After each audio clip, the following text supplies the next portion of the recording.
నమస్కారం.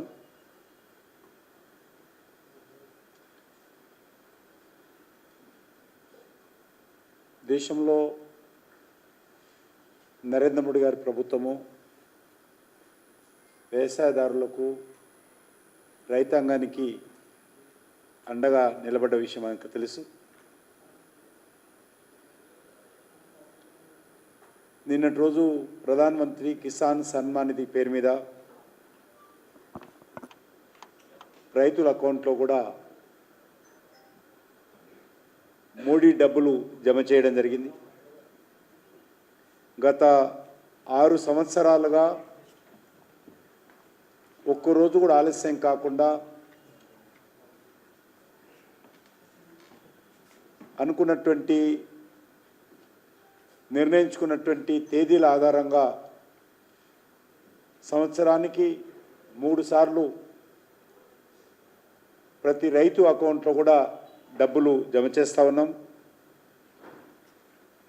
ఈ యొక్క 6 సంవత్సరాలలో 18 ఇన్స్టాల్మెంట్స్ రైతులకు పంట పెట్టుబడుల కోసము పిఎం కిసాన్ సన్మాన్ నిధి కింద 100% కేంద్ర ప్రభుత్వ పథకం ద్వారా రైతులకు సహకారం అందిస్తున్నాం. రైతుల పంట ఉత్పత్తి పెంచడం కోసం రైతులకు కావాల్సినటువంటి ఎరువులు కానీ రైతులకు కావాల్సినటువంటి విత్తనాలు కానీ రైతులకు సాగు కావాల్సినటువంటి ఖర్చుకు బ్యాంకుల చుట్టూ వెళ్లకుండా పంట సాగు కోసం కావాల్సినటువంటి సహకారాన్ని ఈ యొక్క నిధుల ద్వారా ఖర్చు పెట్టుకోవచ్చు. దానికోసము ఈ కార్యక్రమం కొనసాగుతుంది. నిరంతరాయంగా అనేక అడ్డంకులు ఉన్నప్పటికీ కూడా ఇబ్బందులు ఉన్నప్పుడు కూడా ఆర్థికమైనటువంటి సమస్యలు ఉత్పన్నమైనప్పుడు కూడా ప్రభుత్వము మరి రెగ్యులర్గా ఇవ్వడం జరిగింది. నిన్నటి రోజు 19th ఇన్స్టాల్మెంట్ నిన్న ఇవ్వడం జరిగింది. 9.8 crores మంది రైతుల అకౌంట్లో నిన్న ఒక్కరోజే 22,000 కోట్ల రూపాయలు జమ చేయడమైంది. తెలంగాణలో కూడా 31 లక్షల మంది రైతులకు Kisan Samman Nidhi 31 lakhs of farmers ఈ యొక్క లబ్ధి పొందడం జరిగింది. డైరెక్ట్ బెనిఫిట్ ట్రాన్స్ఫర్ డీబీటీ ద్వారా డిజిటల్ ట్రాన్సాక్షన్ కింద రైతుల అకౌంట్లో గతంలో మొదలుపెట్టినప్పటి నుంచి 19th ఇన్స్టాల్మెంట్ వరకు కూడా విజయవంతంగా ఈ డిజిటల్ ట్రాన్సాక్షన్ కింద మరి పిఎం కిసాన్ సన్మాన్ నిధి డబ్బులు రైతులకు వస్తూ ఉన్నాయి. ఇదే కాకుండా ఎంఎస్పి కూడా వ్యవసాయ రంగానికి సంబంధించి ఎంఎస్పి కూడా మనము పెంచుతూ ఉన్నాం. అదే కాకుండా ఇటీవల కాలంలో మరి తెలంగాణ రాష్ట్రంలో కూడా ఎరువుల కొరత ఉందని మనము పత్రికల్లో చూసాం.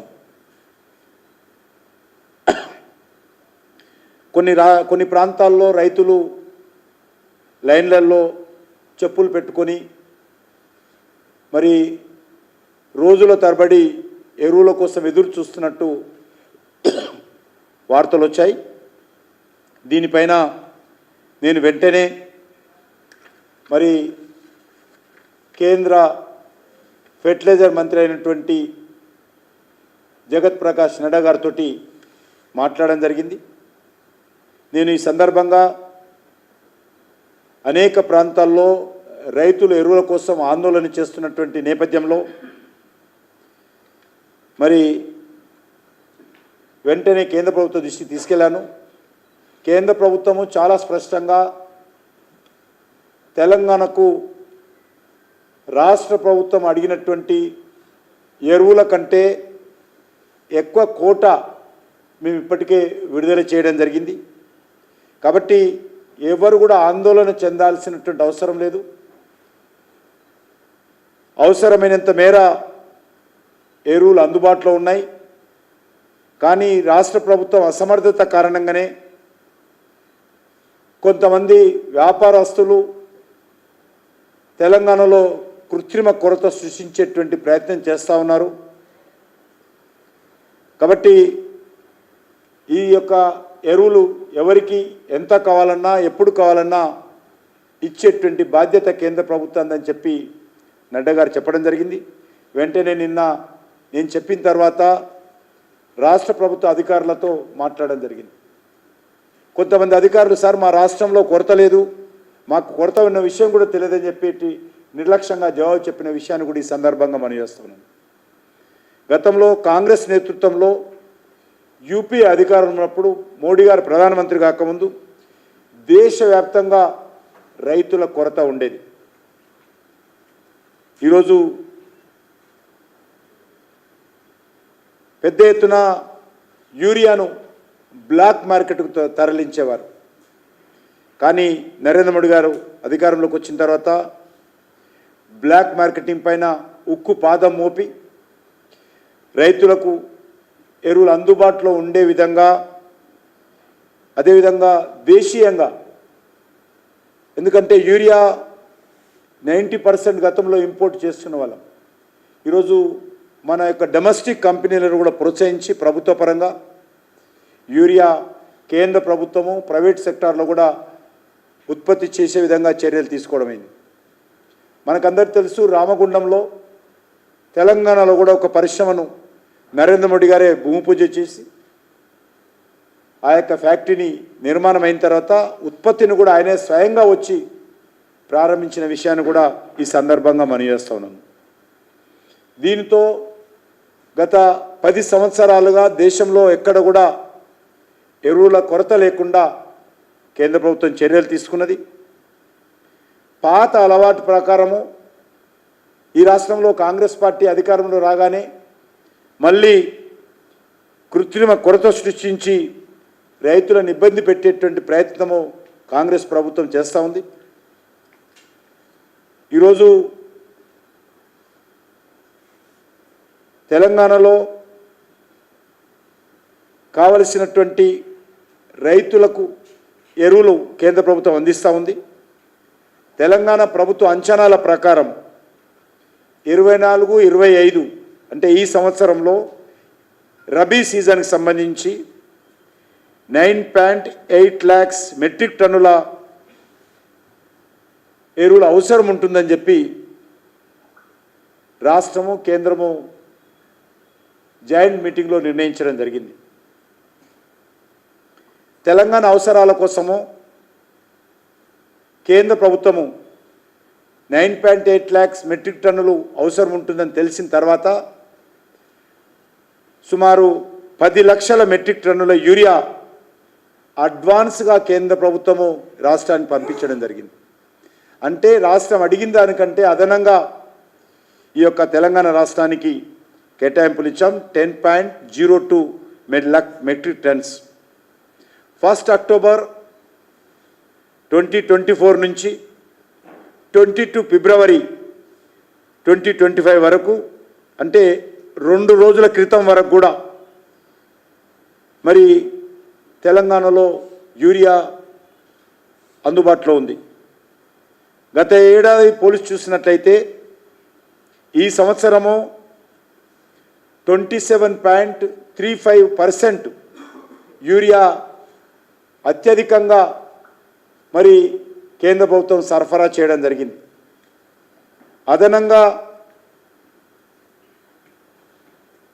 మొన్న 2 రోజుల క్రితం 22 ఫిబ్రవరి 10 రేక్స్ యూరియా కేంద్రం రిలీజ్ చేసింది. ఒక రేక్ అంటే 4,000 టన్నులు. అంటే 22 ఫిబ్రవరి నాడు 40,000 టన్నుల యూరియా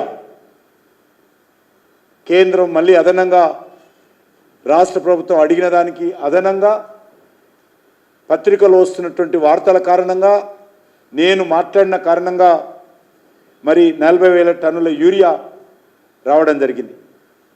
అదే కాకుండా ఇది 22 ఫిబ్రవరి, 23, 24 అదనంగా మరొక 12 రేక్స్ యూరియా అందుబాటులోకి తీసుకురావడం జరిగింది. అంటే అదనంగా మరొక 48,000 టన్నుల యూరియా ముందు జాగ్రత్త చర్యగా రాష్ట్రంలో పత్రికలో వస్తున్నటువంటి రైతుల ఆందోళన దృష్టిలో పెట్టుకొని కేంద్ర ప్రభుత్వము మరి రైతాంగాన్ని ఆదుకోవడం కోసము 48,000 టన్నుల యూరియాను కూడా మరి పంపిస్తున్నట్టు కేంద్ర ప్రభుత్వం వెల్లడించడం జరిగింది.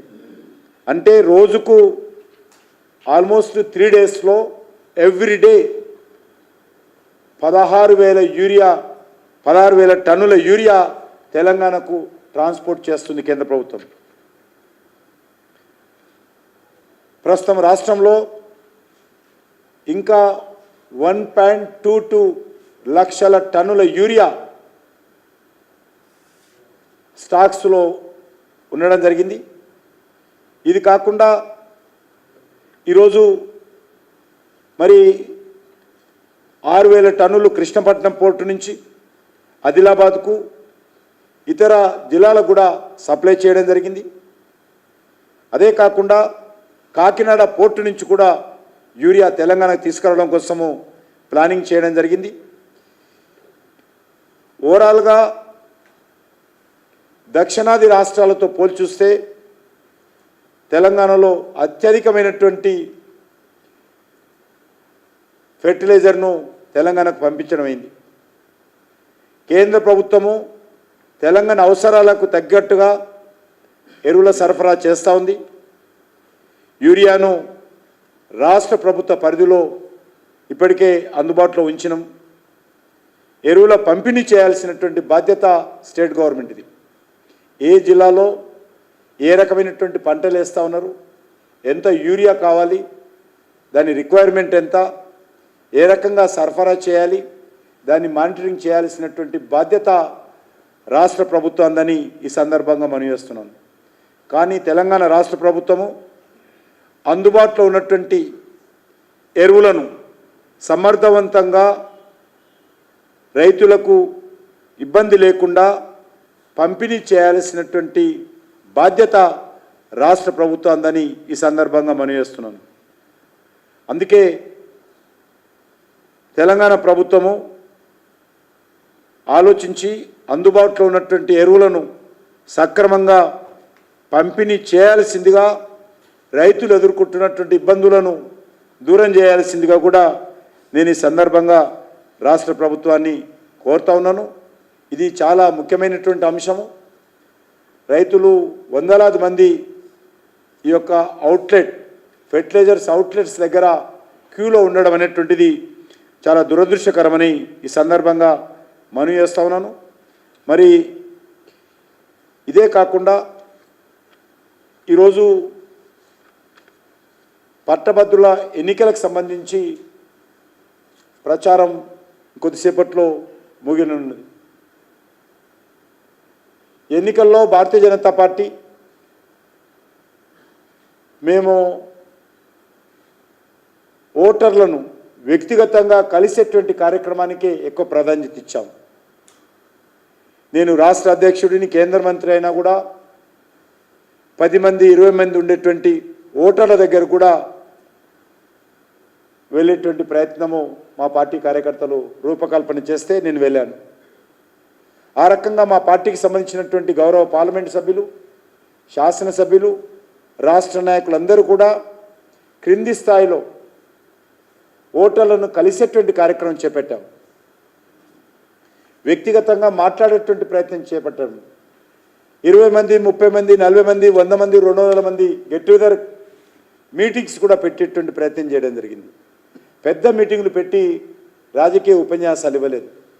ఎక్కడైతే వెళ్ళామో వాళ్ళ సమస్యల మీద భారతీయ జనతా పార్టీ ఏం చేస్తుంది, రాష్ట్ర ప్రభుత్వం ఏ రకంగా మీకు హామీ ఇచ్చింది, కాంగ్రెస్ పార్టీ ప్రభుత్వం ఏ రకంగా వైఫల్యం చెందింది, చట్టసభల్లో ఈరోజు మరి ఏ రకంగా మరి ఈ యొక్క ఆయా వర్గాలు, అది టీచర్స్ కాన్స్టిట్యున్సీ అయితే టీచర్ సమస్యలు, గ్రాడ్యుయేట్స్ కాన్స్టిట్యున్సీ అయితే నిరుద్యోగులు, పట్టభద్రులు, అదేవిధంగా ఉద్యోగస్తుల యొక్క సమస్యలు ఎవరైతే వినిపించగలుగుతారో అని ఆలోచన చేయాలని చెప్పి ఓటర్లకు మేము కోరడం జరిగింది. నేను ఈరోజు ధైర్యంగా చెప్పగలుగుతాను, భారతీయ జనతా పార్టీ మాత్రమే ఈ యొక్క శాసన మండలిలో ప్రశ్నించే గొంతుగా మారుతుందనే విషయాన్ని మనవి చేస్తా ఉన్నాను. ఈ వర్గాలకు సంబంధించినటువంటి గుండె చప్పుడు భారతీయ జనతా పార్టీ మాత్రమే వినిపిస్తుంది. భారతీయ జనతా పార్టీ మాత్రమే ప్రభుత్వాన్ని నిలదీస్తుంది. ఈరోజు కాంగ్రెస్ పార్టీ గెలిస్తే పాలక పార్టీకి బాకా ఊదడమే తప్ప వాళ్ళు పోటీ చేస్తున్నటువంటి ఒకే ఒక సీటు, 3 సీట్లలో ఒకటే సీటు కాంగ్రెస్ పోటీ చేస్తుంది. ఆ ఒక సీట్లో గెలిచినా కూడా బాకా ఊదడమే తప్ప ఈరోజు ఈ వర్గాలకు ఏ మాత్రం మేలు జరగదు. ఈ యొక్క ఎన్నికలు ఏవైతే ఉన్నాయో ప్రశ్నించే గొంతుల కోసమే, ప్రశ్నించే వ్యక్తుల కోసమే ఈ సీట్లు రిజర్వ్ చేయడం జరిగింది. జనరల్ ఎమ్మెల్యే సీట్లు కావు, ఇది గ్రాడ్యుయేట్స్ కాన్స్టిట్యున్సీ నుంచి. అంటే గ్రాడ్యుయేట్స్ సంబంధించినటువంటి సమస్యలు శాసన మండలిలో ప్రశ్నించాలనే ఆ రోజు రాజ్యాంగ నిర్మాతలు, చట్టసభలకు రూపకల్పన చేసినటువంటి వాళ్ళు వీళ్ళకు ప్రత్యేకమైనటువంటి ఓటు హక్కు కల్పించారు. పట్టభద్రులు అంటే ఉద్యోగస్తులు, నిరుద్యోగులు, విద్యావంతులు, మేధావుల సమస్యలు లేవనెత్తాలి కాబట్టే వీళ్లకు ప్రత్యేకమైనటువంటి హక్కు కల్పించారు 2 సెక్టార్స్కు. కాబట్టి నేను పట్టభద్రులను, ఉద్యోగస్తులను, ఉపాధ్యాయులను కోరుతా ఉన్నాను, ఎవరినో ఒకరిని ఎన్నుకుంటే లాభం లేదు. ఈరోజు శాసన మండలిలో ప్రశ్నించే గొంతులు లేవు. శాసన మండలిలో ప్రభుత్వాన్ని నిలదీయాల్సినటువంటి అవసరం ఉంది. ఆయా వర్గాల సమస్యలు లేవనెత్తాల్సినటువంటి అవసరం ఉంది. లేవనెత్తే సత్తా ఏకైక పార్టీ ఈరోజు తెలంగాణలో భారతీయ జనతా పార్టీ. భారతీయ జనతా పార్టీ మాత్రమే 3 స్థానాలకు పోటీ చేస్తుంది. కాంగ్రెస్ పార్టీ కూడా 3 స్థానాలు ఉంటే ఒకటే స్థానానికి పోటీ చేస్తుంది. మిగతా 2 స్థానాల్లో కాంగ్రెస్ పార్టీ అడ్రస్ లేదు, టీఆర్ఎస్ పార్టీ అడ్రస్ లేదు. కాబట్టి భారతీయ జనతా పార్టీ మాత్రమే కమిట్మెంట్తో ఈ వర్గాలకు సంబంధించినటువంటి వారికి అండగా నిలబడాలని, వాళ్ళ సమస్యలు లేవనెత్తాలని, వాళ్ళ సమస్యల పరిష్కారం కోసం చొరవ చూపాలని, వాళ్ళ సమస్యల పరిష్కారం కోసం పోరాటం చేయాలని కమిట్మెంట్తో భారతీయ జనతా పార్టీ మాత్రమే 3 స్థానాలకు పోటీ చేస్తూ ఉన్నాం. ఈ 3 స్థానాల్లో కూడా భారతీయ జనతా పార్టీని గెలిపించాల్సిందిగా, భారతీయ జనతా పార్టీ అభ్యర్థులకు అండగా నిలబడాల్సిందిగా, ఆశీర్వదించాల్సిందిగా నేను మరొకసారి అన్ని వర్గాల ఈ యొక్క ఓటర్స్కు నేను ఈ యొక్క చివరి రోజు అయినటువంటి ఎన్నికల ప్రచారం చివరి ఘట్టాన నేను వారందరికీ మనస్ఫూర్తిగా విజ్ఞప్తి చేస్తూ ఉన్నాను. కాంగ్రెస్ పార్టీ ఒక సీటుకు పోటీ చేస్తూ మరి అనేక రకాలుగా ఆరోపణలు చేసేదారు. కాంగ్రెస్ ఆరోపణలు ఈరోజు ఏ ఓటర్సు పట్టించుకునే పరిస్థితి లేదు. ముఖ్యమంత్రి మాటలను ఎవరు కూడా ఖాతరు చేసే పరిస్థితి లేదు. ముఖ్యమంత్రి మాటలకు విలువనిచ్చే పరిస్థితి లేదు. ఎందుకంటే ముఖ్యమంత్రి గారు అనేక రోజులుగా 14 నెలలకు ముందు కూడా మాట్లాడిన మాటలే నిన్న మాట్లాడాడు. నేను ముఖ్యమంత్రి అయ్యాను అనేటువంటి విషయం మర్చిపోయి ఆయన మరి దిగజారి మాట్లాడడం జరిగింది. అయినా కూడా ఈరోజు ప్రజలు ఆయన మాటలకు విలువనిచ్చే పరిస్థితి లేదు. కాబట్టి తప్పకుండా భారతీయ జనతా పార్టీ 3 సీట్లలో విజయం సాధిస్తుందనేటువంటి విశ్వాసం నాకుంది. ఆ దిశలో ఓటర్స్ కూడా బీజేపీని బలపరచాల్సిందిగా కోరుతా ఉన్నాను. నిన్నే చెప్పిన నేను ఇక్కడనే ఇదే వేదిక మీదే చెప్పిన. అసలు తెలంగాణకు రేవంత్ రెడ్డి ముఖ్యమంత్రి ఎవరు ముఖ్యమంత్రి అర్థం కావలేదు. ఆయన ముఖ్యమంత్రి, ఆయన పరిపాలన చేయాల్సిన అంశాలు, ఆయన అసమర్థత, ఆయన వైఫల్యాలు, ఆయన చేతగానితనమంతా కూడా మా మీద రుద్దేటువంటి ప్రయత్నం చేస్తున్నాడు, మా మీద బురద జల్లేటువంటి ప్రయత్నం చేస్తున్నాడు. మూసి ప్రక్షాళన చేయాల్సింది ఆయన, ఎవరి అనుమతులు అవసరం లేదు, దానికి మూసి ప్రక్షాళన చేయడం కోసం అనుమతి ఇవ్వడం లేదు. కిషన్ రెడ్డి అడ్డుకుంటుండు అంటాడు. నేను ధర్నా చేసినప్పుడు మీరు అందరి ముందు చెప్పాను, మూసి ప్రక్షాళనకు వ్యతిరేకం కాదు, మూసికి చుట్టుపక్కల ఉన్నటువంటి పేదవాళ్ళ గురించి కూడా ఆలోచన చేయండి అని చెప్పాను. కృష్ణా నీళ్ళు తెచ్చినా, గోదావరి నీళ్ళు తెచ్చి పోసినా మాకేం అభ్యంతరం లేదు. మూసిలో గలగల పాలినా కూడా మేము కూడా వచ్చి అక్కడ సహకారం అందిస్తాము. మూసి ప్రక్షాళన చేస్తే ఆయన గడ్డపారేచ్చి పారదిస్తే మొదటి తార నేను ఎత్తడానికి సిద్ధంగా ఉన్నాను. మూసి మొదటి తట్ట ప్రక్షాళన చేసేటప్పుడు నేను మొదటి తట్ట ఎత్తడానికి సిద్ధంగా ఉన్నాను. కాబట్టి ఆయన ఏదో అడ్డుకుంటున్నాడు, అనుమతులు ఇవ్వడని అని చెప్తున్నాడు. ఈరోజు మెట్రోకి అడ్డుకున్నాడు. మెట్రో ఏడగా ఎక్కడన్నా పిల్లర్ వేసాడా, కాంట్రాక్టర్ వేసాడా, డిపిఆర్ రెడీ అయిందా, టెండర్ అయిందా? నేను ఎక్కడ అడ్డుకున్నా? ఆయన ఈ మెట్రో కట్టడం కోసం నిధులు ఎక్కడి నుంచి తెస్తున్నాడు చెప్పాడా? ఎవరైనా లోన్ ఇస్తున్నారా?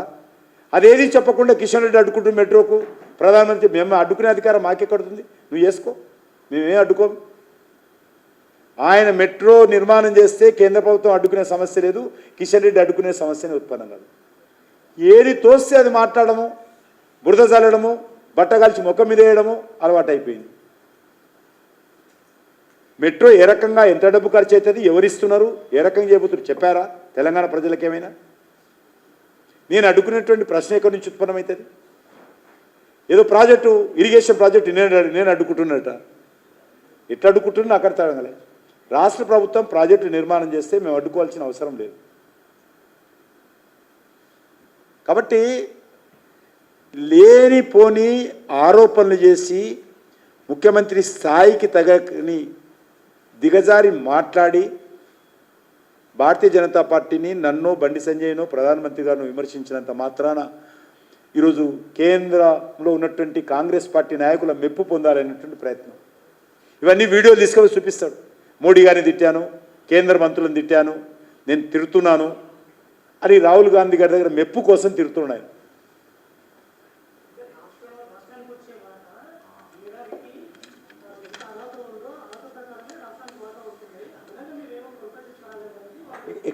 ఎవరు ఎక్కడ మన ప్రింట్ అవుతున్నాయి అర్థంగా ప్రింట్ తీసుకురావడానికి వాటాల ప్రకారం వాటాలు వస్తాయి, అడిషనల్గా ఎట్లా వస్తాయి ఇదే. కానీ అది ఎట్లా అట్లా రావు ఏ రాష్ట్రమైనా. ఇప్పుడు ఆయన సికింద్రాబాద్ కాన్స్టిట్యుయెన్సీ కాలో లేకపోతే ఆదిలాబాద్ కానీ ఎట్లా ఇస్తున్నాడు ఆయన?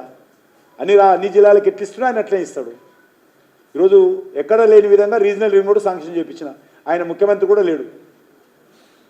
ఆయన కూడా అడగాలి, ఆయన తెలియదు కూడా. రీజనల్ రింగ్ రోడ్డు ఏ రాష్ట్రంలో లేని విధంగా తెలంగాణ రాష్ట్రం తెచ్చాం ప్రధానమంత్రి గారు నొప్పించి.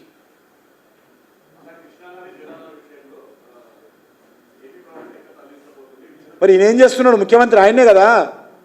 ఆయన పోయాడు ఈరోజు కేటీఆర్ లేకపోతే హరీష్ రావు కూడా మాట్లాడుతున్నాడు. ఆ రోజు పోలీసులను పెట్టి ముళ్ళకంచె చేసి ఆంధ్రప్రదేశ్ నీళ్లు ఎత్తుకపోతూ ఉంటే ఫామ్ హౌస్లో అనుకున్నాడు ముఖ్యమంత్రి. ఆయన ఏం చేసిండు? ఈరోజు తప్పకుండా దీన్ని సమిష్టిగా రాజకీయాలకు అతీతంగా పోరాటం చేయాలి. దానికి సంబంధించిన వివరాలు మీకన్నా చెప్పాలి కదా పత్రిక వాళ్లకు, ఇన్ని నీళ్ళు ఎత్తుకపోయారనేది రాష్ట్ర ప్రభుత్వం.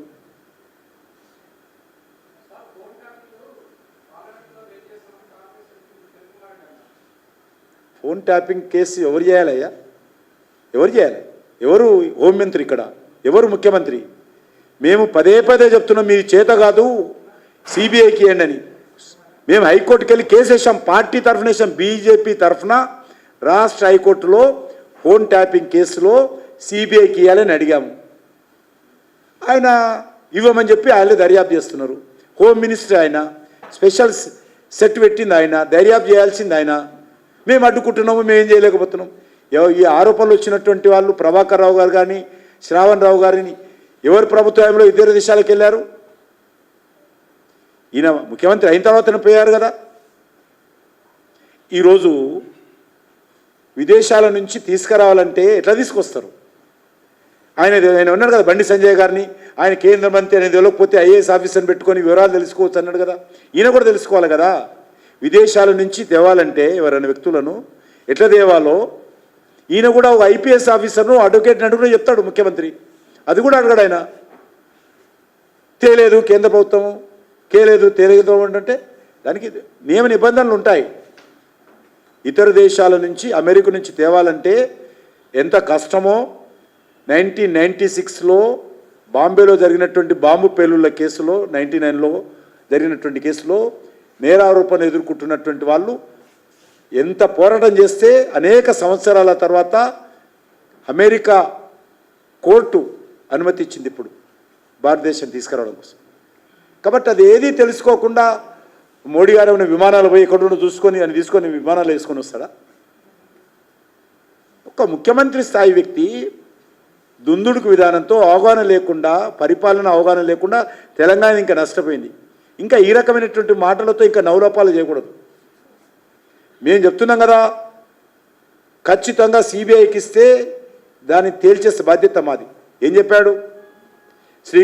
శ్రీకాళహస్తి సిబిఐ దర్యాప్తు చేయాలని ఉత్తరం రాశారు కాంగ్రెస్ పార్టీ. ప్రతిపక్షంలో ఉన్నప్పుడు ఆ యొక్క కాళేశ్వరం ప్రాజెక్టు మీద దర్యాప్తు జరపాలని ప్రాజెక్టు మీద వాళ్ళ అధికారంలోకి వచ్చిన తర్వాత మాట మార్చారు. ఔటర్ రింగ్ రోడ్డు సిబిఐ దర్యాప్తు జరపాలని ప్రతిపక్షంలో ఉన్నప్పుడు డిమాండ్ చేశారు.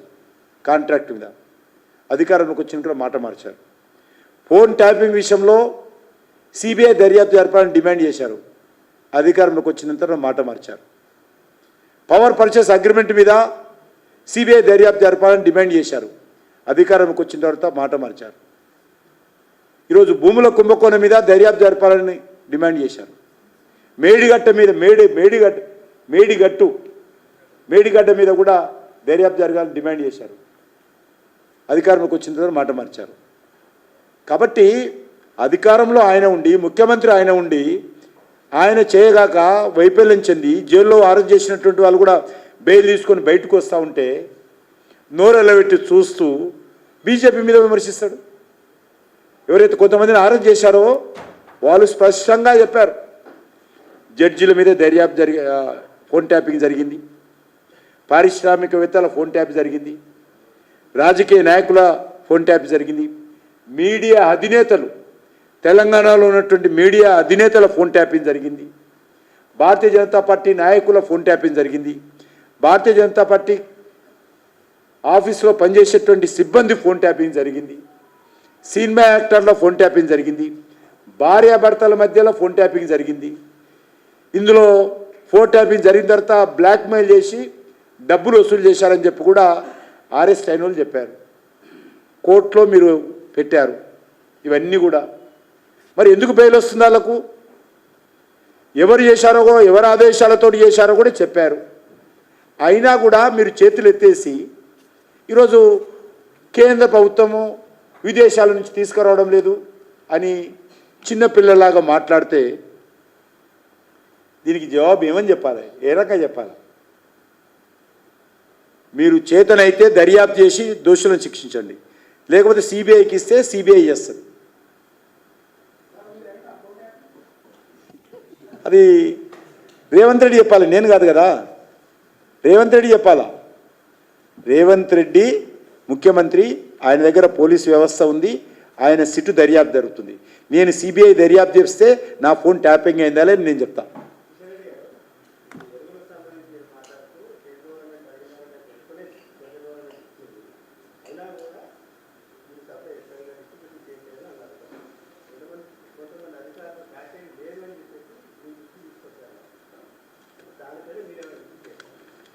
మేము ఆల్రెడీ కేంద్ర ప్రభుత్వం దృష్టికి తీసుకెళ్ళాను.